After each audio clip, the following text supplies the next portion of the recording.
You guessed it, we're building a 5-color cEDH pile. Hi, I'm Warren with Crackerjack Games. If you like cool cards and hot deck text, be sure to like and subscribe. Check out the comments for a link to my Mox field. And let me know what your favorite 5-color commander is. So why would we play the Wandering Minstrel in cEDH? It's that first line of text in the text box. Lands you control enter untapped. And since lands are the most busted thing you can do in Commander, we should try it in cEDH as well. And since we're going to have a higher than usual land count for a cEDH deck, we might as well play Ad Nauseam.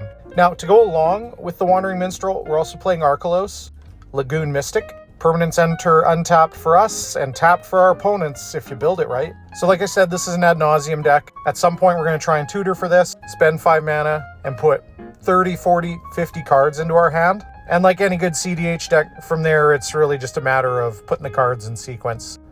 This is probably the most unique card to cEDH that you could possibly add. It's Summer Bloom. Play up to 3 additional lands this turn. Now that seems really good, especially when you're going to have a bunch of lands in hand. We're also going to play Crop Rotation to get a very specific land because it's going to enter untapped. And that land is Dimir Aqueduct. You thought I was going to say Gaia's Cradle. Since it's going to enter untapped and we'll have to put it back in hand, we're going to be able to tap it for a blue and a black, return it to hand, and repeat the process 2 more times. That has more than enough mana to do pretty much everything in the deck. We love redundancy here when we play cEDH, so we're playing Amulet of Vigor.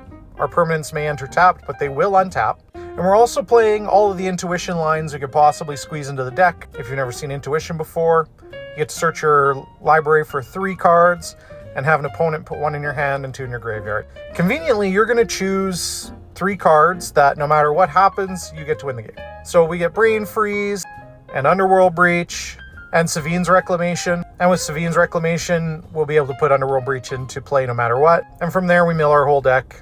And we play this little guy, Thassa's Oracle, which lots of people don't like as a win con in casual, and I can understand that. But in cEDH, it's really the journey to get to this card that makes the games worthwhile. Now, why would we want to play 5-color? Well, we get all the good cards in all the colors. So we're going to play Voice of Victory, a new add to white cEDH decks. Your opponents can't cast spells on your turn. Really important. We're also going to play Silence. The other card that we get is not white, but is really powerful, and that's Culling Ritual. Destroy each non-land permanent value 2 or less. Make a ton of green and black mana. The only thing we'll have to worry about here is making sure we've got 1 blue mana to pay for the Wandering Minstrel if it's out, because we will have to replay it again, probably. We also get to play Exploration in our Storm deck, so that's an extra land per turn. We're playing Carpet of Flowers because, let's face it, decks need to be in blue right now. I love a good Magda pile as much as the next person, but there will be islands aplenty. We should take advantage of them. And then Sneaky All-Star, let's make mana from our land drops with Lotus Cobra. Obviously, the deck has a bit of grind in it. We're playing Mystic Remora. We're playing Rhystic Study. We want to draw cards just like anyone else. Normally it would be Manamo to untap Legends, but picking up a Boro, Palace in the Clouds, and replaying it again is really powerful, especially with Lotus Cobra.